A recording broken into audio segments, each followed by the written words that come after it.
Welcome back, and thanks for joining me. It's Judy from Thistledew Creations, and I've kind of set this project aside for a while, and I'm just thinking I should get back to it. These are paper bag bottom journals. So I just used the bottom part of the paper bag where it has the funky folds. And I've made two of these. This one I collaged off camera and put the signature in on camera. And I just used plain paper bag pages for this one. I haven't made any tags or anything for it yet. But I did the tags and stuff for this one on camera, and I believe I collaged it on camera too. So this one, the tags are triangular to fit in the triangular spots that are created by the bottom of the paper bag. And I know there's a video on that, I'll link it. And then there's also a tag that fits into the rectangular pocket that's created. So that's at the front and at the back. And then today I thought I would make a signature for this journal. And this one will be complete, and then all I have to do is make some tags for this one. So this one I thought I would do more like a junk journal style where you have a bunch of different types of paper. So I pulled out an assortment that I thought I might want to use, starting with some avocado dyed paper. Because I've used avocado dyed cotton lace on the edges of these tags, I thought I would put some pink papers in. And then let's see what else we have here. So I've got avocado. I think I want avocado dyed for my first page. Maybe this darker one. And then I've got some graph paper. That's just, I think I printed this on sketchbook paper from the Dollarama. You get the fairly thick sketchbooks that are about $5 with a nice leatherette cover on them. And I'm pretty sure with that's what that paper is. And then because of the mauve touch on the cover here, I thought I would include this page. And then some brown papers just to go along with the vintage vibe. So I think this page is about the size that I want my pages, like height-wise. So I'll include this, and this will be my guide for the height. And again, with junk journals, you don't have to have all the same height of page. You just need them to all catch the sewing if you're going to sew them in. That's what you have to be more aware of. And then I've got a coffee dyed coloring book page that I thought I would include. And I don't know about this mauve paper. It looks a little clean now compared to everything else. So does this, but I think I'm going to include this anyway. And a couple of other cream colored pages. I'll mix them in with some more coffee dyed pages. And some ledger. And cream. This is some new paper that I got from Temu. I'd kind of like to give it a try. It's got the right vibe, I think. A little bit grungy. So I want to include lots of plain pages, but different colors, and then a couple of different textures like the graph and the roses, so that the person that uses this book can write, or they can just collage in it, whatever they feel like doing. And then I always like to include a doily in the center of my books. I think a lot of people do that. When I first started, I thought it was unique, but I think a lot of people do it. So I'm going to put a tea-dyed one in. I can tell it's tea-dyed because it's more yellow.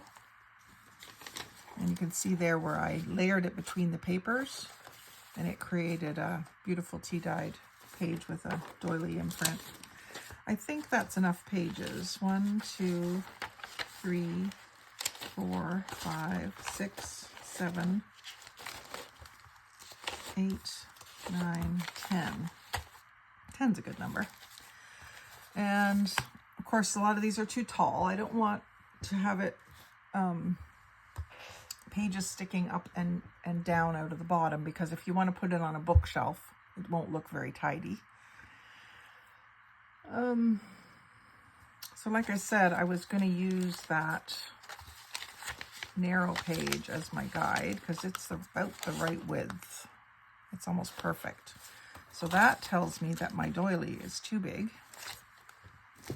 Back to the drawing board there, and the smaller one. And I've got this one that I just got from Temu. It's maybe a little small, but I'm going to use it.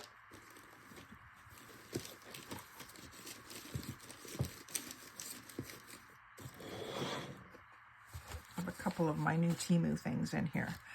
So I'm going to do some tearing, I think. I don't want them cut. I don't want to use my guillotine on them. I'm going to use this as my guide and decide on each individual page. I got 2 pieces there. This actually has like not lines printed, but almost like, I'm sure you won't be able to see it. I can see it when I hold the light up to it. It's got lines in it, like maybe it was laying on something that had lines. Anyways, I'm gonna leave this edge. It's like the natural edge from making the paper. I really don't want this the pages to be any wider than this, so I'm going just over, and I'll hold my ruler just on the edge of the thin paper and tear this off. I like that this doesn't tear perfectly straight. Now this extra piece, I'm going to put it in my stack, in my beige papers in the stack. And I don't want these right together. We'll reorder these when I get them all trimmed. And actually, I think on this one, I want 2 torn edges. So I'm going to line up my ruler with the edge and tear. And then I'm going to tear the other side. That way I don't get 1 cut edge and 1 torn edge. And that's going to be difficult because it's a very narrow strip. So if you don't know about tearing paper, it's hard to tear that little narrow strip off. So what I usually do is hold the ruler down really firmly on the ruler and tear the wide part, like grab hold of the wide part, instead of trying to tear off a narrow little piece like that.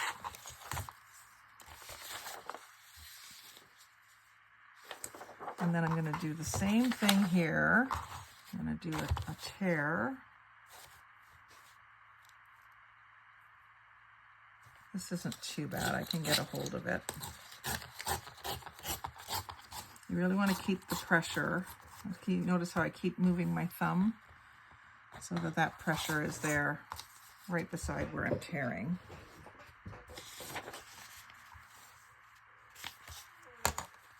And then I'll line this up. I'm going to move it over just a touch and tear. Ending up with lots of strips, which is quite normal. And then I'm going to go back to my original one. I do want a torn edge here. This is pretty the way that the coffee dyeing made it go.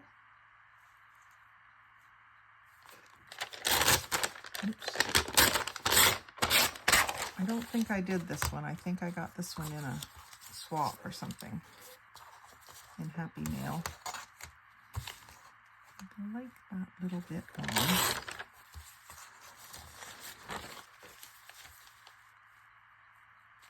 And again, I'm going to have to do it kind of backwards. Normally rip with my right hand.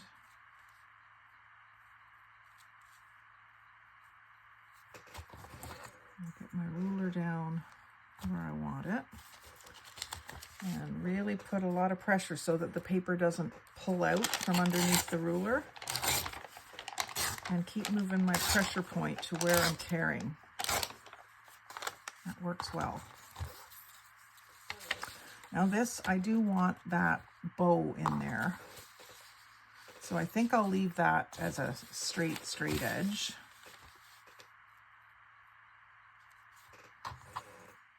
And this one I can tear off, just normal. It's a bit wider. Not enough for me to get a hold of it.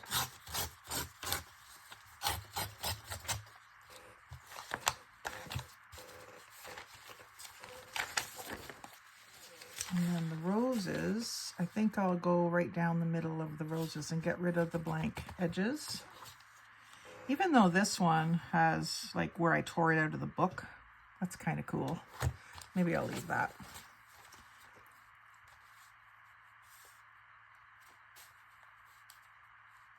I like texture like that. And then this, actually, instead of tearing this one, I could fold it. And then I'll have like a little tuck spot on the other side of the pages. So what I'll do is I'll get this, I'll put my ruler,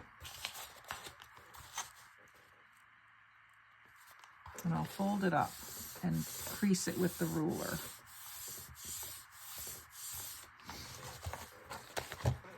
And that way it'll be easy to fold back.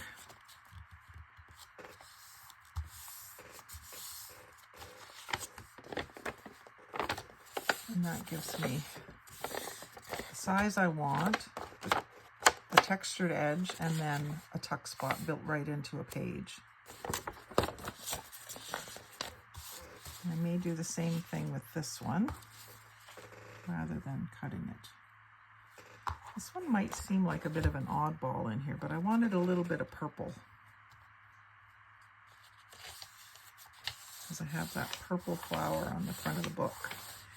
And this is a neat paper because it's double-sided. Usually these pages for your printer are just single-sided.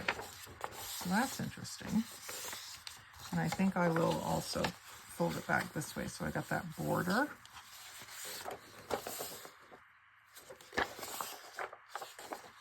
I'll separate those two pages in here. And this one I think I'll tear. I do want to get rid of the rounded corner and this little tear here, so I'll just line it up with the grid. I'll just show you how much more difficult it can be. Actually, of course, this one's ripping really easily. When you want to demonstrate something, it never works the way you say it's going to.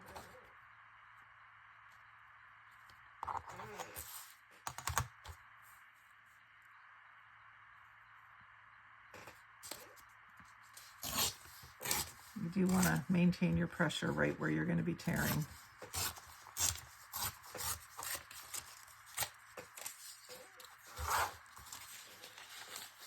Last piece of coffee dyed. I think that's going to be like my cover page, so I will do a fold up on that. Create some pockets. I'm just going to line this up with the edge and do the ruler trick again. Not really pockets, they're more tuck spots, unless I extend them by adding more paper to them or something, which I could do. I don't want to get too complicated. These are simple little booklets. But I did want to do one junk journal style and one kind of like paper bag, just so that you could collage or write or whatever you want to do. Then we'll fold each of the pages in half. Let's see, there's our spine. So I think that this is a good size. I mean, we have more at the edge here than we do top and bottom, but I can also add page edgers to some of the pages if I want to. So I'm going to go with this size as my guide. Fold them all in half. And usually what we do is fold them all in half separately. and then put them in the order we want.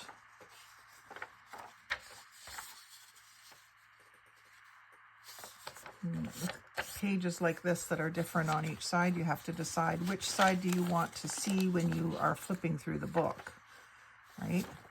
So I think that that is a more interesting page to see first off. I'm going to separate the three pages that have pockets. And that one's too close to the same color, so I'm going to go to a coffee dyed page next. So we have something graph and then something more natural. And then maybe a plain page, this one. And if I just leave that long,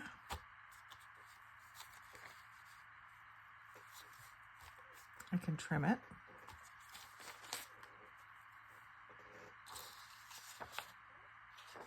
And let's do the ledger next.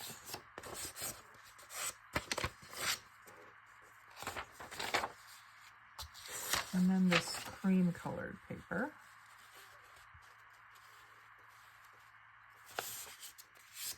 This is old stationery that I got at a yard sale. Someone had cut the letterhead off of the top of the pages. So they were always like shorter than everything else. And I'll put another one with a pocket. And again, when I'm flipping through the book, I don't know whether I'd want to see the roses first. Yeah, I think I would rather see the roses first. I'm just going to bend it both ways and see.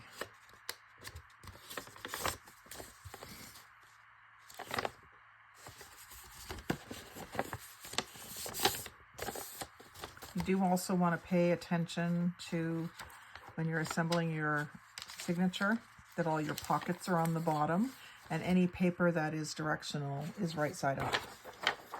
I've put pages in upside down before, and it's usually after you get it all sewn in that you realize it. This bow I think I want on this side. I've got this plain brown paper. Actually, I think I want that in the middle.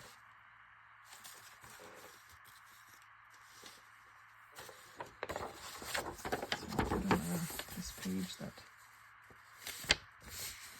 you know, maybe this should be the first page. I don't know. There's no right and wrong.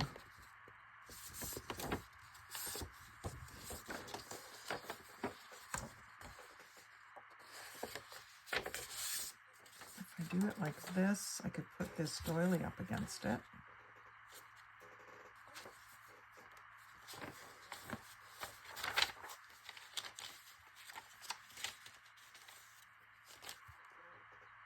I still have this page. I think I wanted this really grungy page in the middle with the doily. And I think I will just, I'm not going to try to make pockets out of this. It's a little lightweight for that. I think I would like to maintain this type of an edge, but I don't know that I can tear it like that. Maybe I can.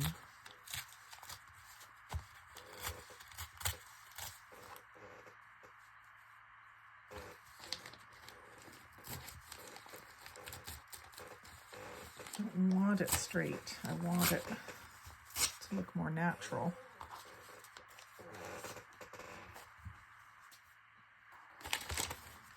So there's our signature, and I think that's a good amount for this little book. It'll give it some body, but not too much. And then when you decorate, of course, it's going to get thicker. This one, I just did paper bag pages, so they're very flat and nothing's decorated. I think that's good. So I've already got some thread in my needle for sewing it in. And I think I'll go ahead and sew it in and then trim it. Trim these pages that are a bit long after. So I get my pages lined up top to bottom how I want them. Minding which is the top because of those pockets, those tuck spots.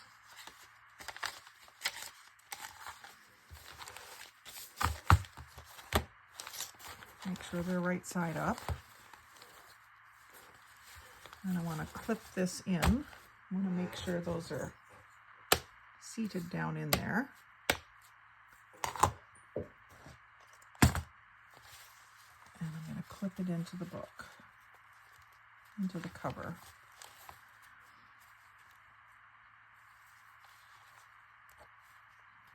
So I've got some of these from the dollar store.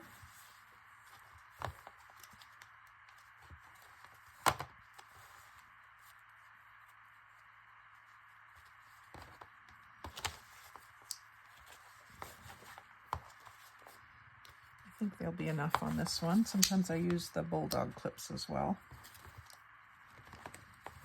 because I'm not trying to be overly precise. This will do. This'll do. That's the whole name of my crafting enterprise. This'll do. In case you didn't catch that before.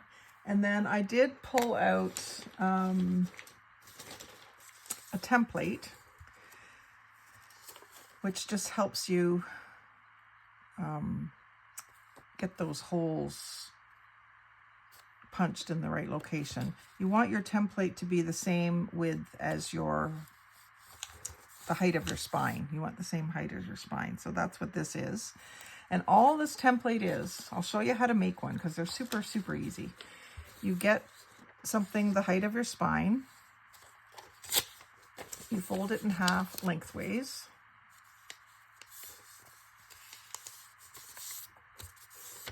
And then you fold it in half the other way.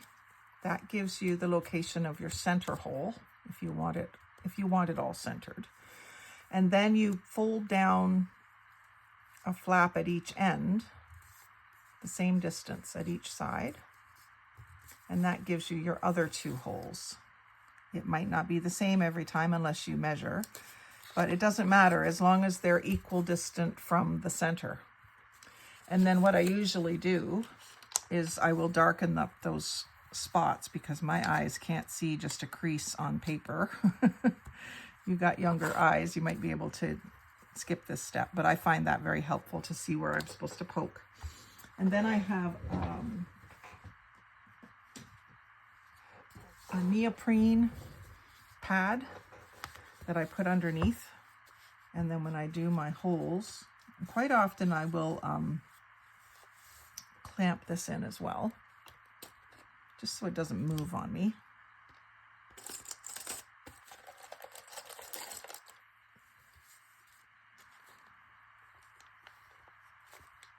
And then grab your pokey tool, whatever kind of pokey tool you have. I have a couple of them. I've got one that's got a screwdriver and I got this at a yard sale or an auction sale in a bunch of tools. And this one was from the dollar store. This one makes a smaller hole. This one makes a bigger hole. You don't need a huge hole for this thread, so I'm just going to use the small one. And so you just poke right through all the pages and the cover in one operation, right through your template, right where you marked your holes. Now, that doily's only going to catch one of the holes, but that's all right. Usually my doilies are just a bit bigger so that you can catch them again, but quite frankly, they're very fragile anyway. They probably won't stay in there forever. Someone will tear them out over time if it gets used at all. Then it's important to remember to remove this before you start sewing, but try to keep everything else in place. I have sewn them in on accident before.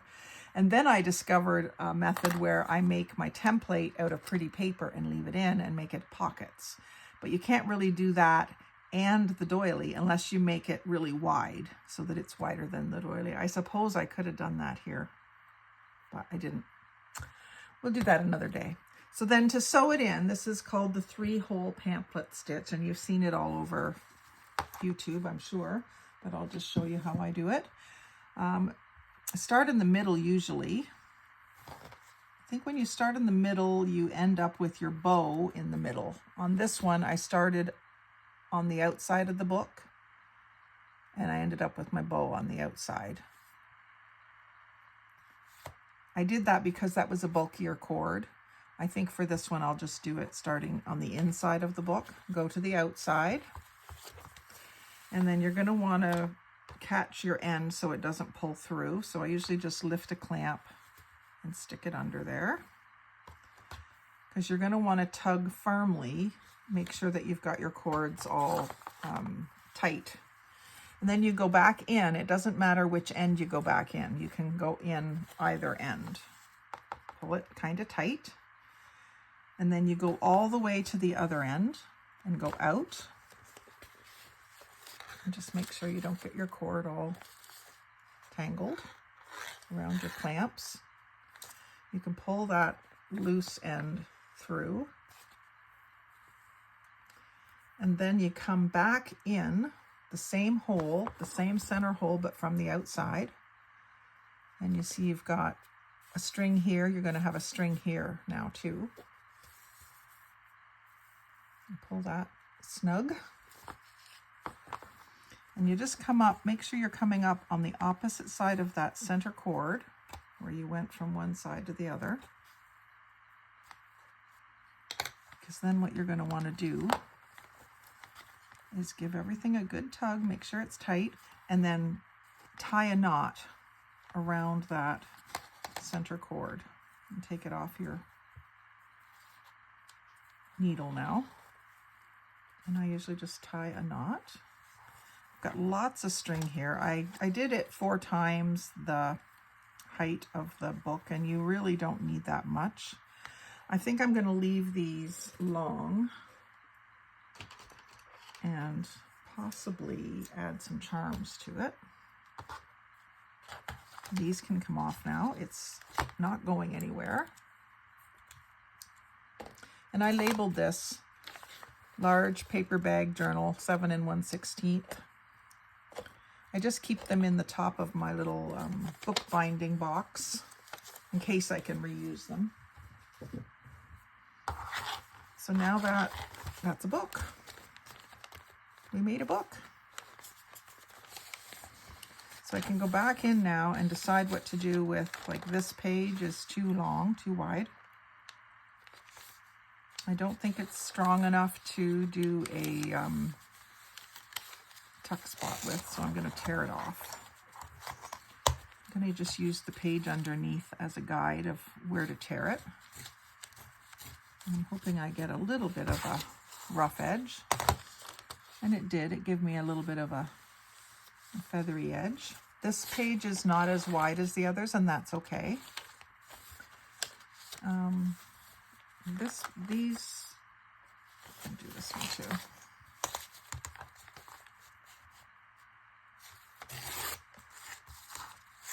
These ledger pages are too wide, and I don't think I want to make a pocket out of those either. So I'm going to cut them off. Let's see, will that do it? Yeah, that'll do it. I have no choice but to tear from the skinny side. And again, that's not as wide as the one behind it, but that's okay. You get to see a little glimpse of what's coming up in the book when you do that. That one's going to stay as it is, and I'll glue this down. I'm going to go ahead and do it while I'm at it. Use my 3-in-1 so it'll dry nice and fast.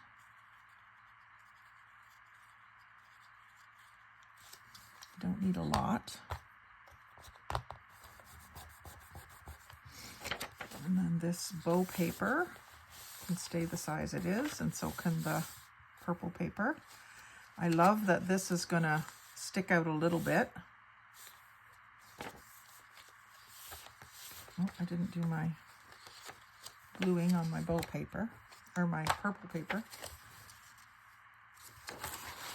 I'll do this upside down.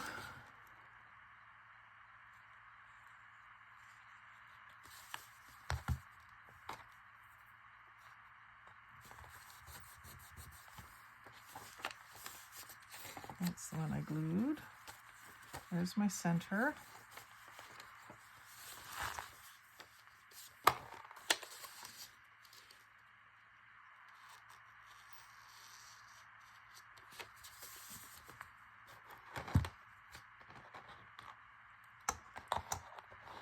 think I'm going to list these in my Etsy shop if anyone's interested in getting one. I'll try to get it on there soon after the video airs so that you may have a chance at it.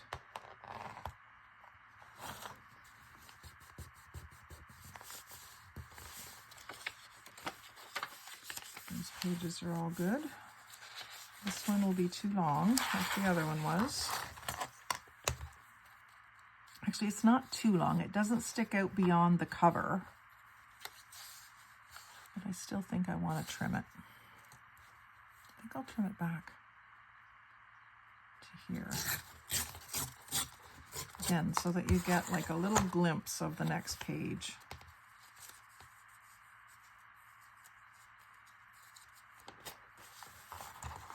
And technically that doesn't go beyond the cover either. What did I do at the front? Yeah, I trimmed it.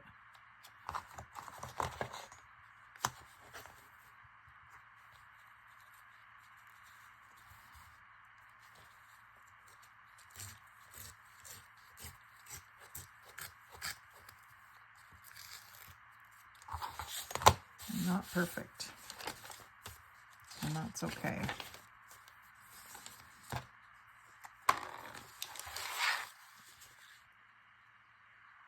This is avocado dyed paper. My friend Joyce Clark out near Peterborough saved me some avocados, pits and shells to use. So they have worked up really well. Let's do a quick flip through. We got our beautiful cover, little triangular tags, and these are made out of lined index cards, these little tags, and then this was made out of paper from a photo album.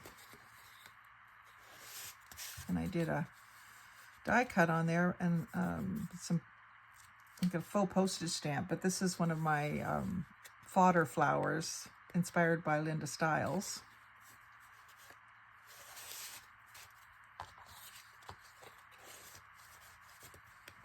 And I just love the lace edging on those. I might have to add some more lace edging throughout the book. So that is how you sew in a signature.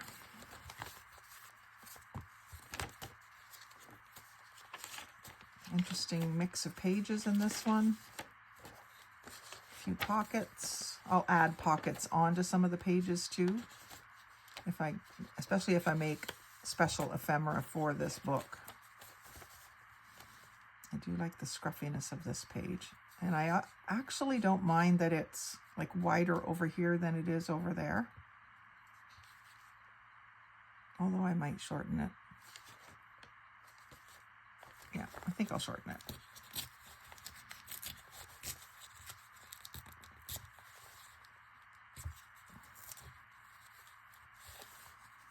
It's not easy paper to tear because it doesn't have like a grain to it like some manufactured papers do. It's handmade paper from Temu.